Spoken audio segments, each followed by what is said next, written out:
Hi everybody, Scott here, and for this episode of Let's Open, I've got a cylindrical Windows 10 computer with tablet level specs. Not everything that comes from China is crap, but I'm going after the stuff that most likely is. I'll test it and then open it up to find out what's inside. I'm very excited about this particular thing from China because from what I understand, this is the world's first cylindrical computer. That's right.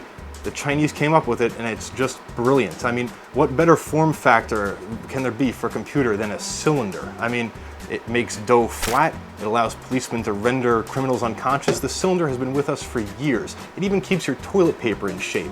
So, I give them a lot of credit. Oh, what's that? Apple, okay.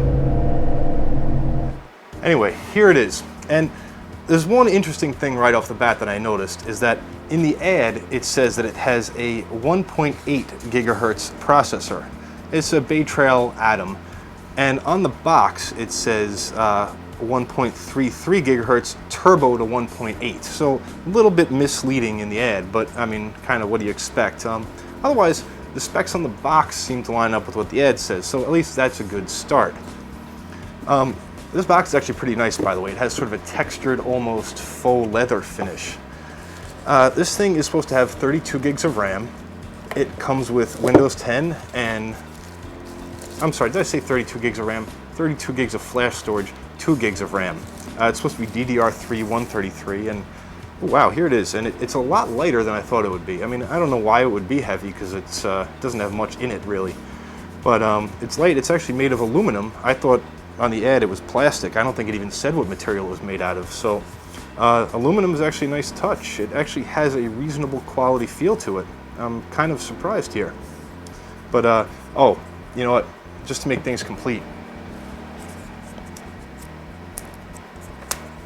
it really wouldn't do without one of these.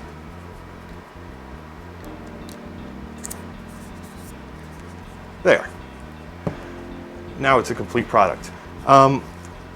Of course, it says Windows 10 on the top. Apparently it does come with Windows 10, and I was a bit suspicious of that at first because I thought that, you know, Windows 10 costs like over $100 if you try to buy it to install on your computer without going through the upgrade process. But apparently Microsoft volume licensing pricing, it's something like either free to OEMs or like $15 if you're just using like the tablet version, the really stripped down version. This little box HDMI cable, that's kind of a nice touch because I didn't really expect it to have an HDMI cable, and power supply. Now it did say in the ad that it came with a European style power supply, which it does. I am in the United States, if you couldn't tell from my accent, or as I consider it, lack thereof. Ooh, I thought this was an North American to European adapter, which it does look like it is, but it's not really capturing these prongs terribly well. I think I might just have to modify this adapter real quick and we'll power this thing up and take a look. Oh, also I'll get a monitor. But you know what, before that, yeah, it's got this really creepy HAL 9000 thing going with for it where it has a camera on the front. Now, I'm not really clear on the point of a camera on the front of what's supposed to be like, I guess, a desktop mini PC type of thing or an HTPC computer. Because, I mean, I guess if you have this next to your television pointing back at you, kind of makes sense, but it's just a weird place to have a camera. I don't know how much use that would be. So the front's got the camera, it's got a little microphone hole and a power button. Back is fairly respectable with, I have it upside down there, 4 USB ports. I think they're only USB 2.0, there's no USB 3 on this thing. Ethernet port, which I believe is 10100. In fact, I think the box says it's 100 megabit. Yeah, 10100. It's got built-in Wi-Fi though, ABGN I think, HDMI port, TF card slot, which is basically an SD card without the S, and a headphone jack, and of course the power plug.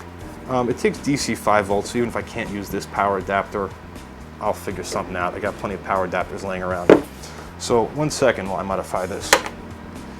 Now, modifying this should be no real trick. In theory, it should just have a couple of like metal pins inside, which yep, that's exactly what it has. And if I bend them a little tighter, they should in theory, capture these prongs just fine. yeah, you can see that it will.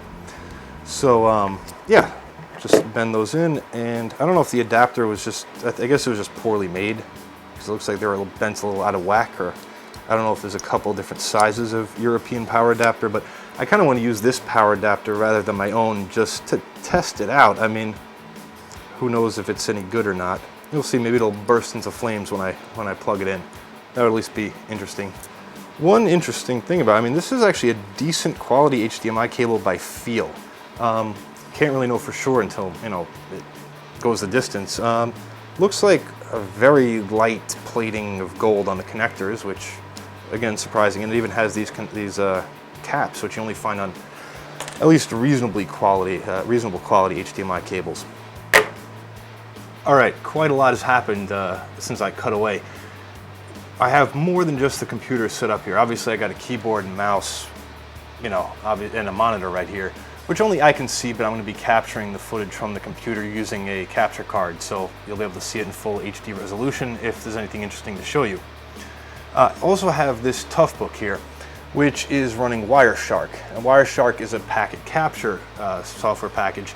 The reason for that is, I don't know, call me paranoid, but this thing came direct from China, and I know even, you know, reputable manufacturers like HP and Dell load all sorts of, I wouldn't necessarily call it all adware, but bloatware anyway, on their computers. And so I'm suspicious of this little Chinese gizmo. Like, maybe there's some adware on there, maybe there's some malware, maybe there's something really nasty on there. So it's not hooked up directly to the internet. It's actually hooked up to my guest network, which doesn't have much of anything on it except for this right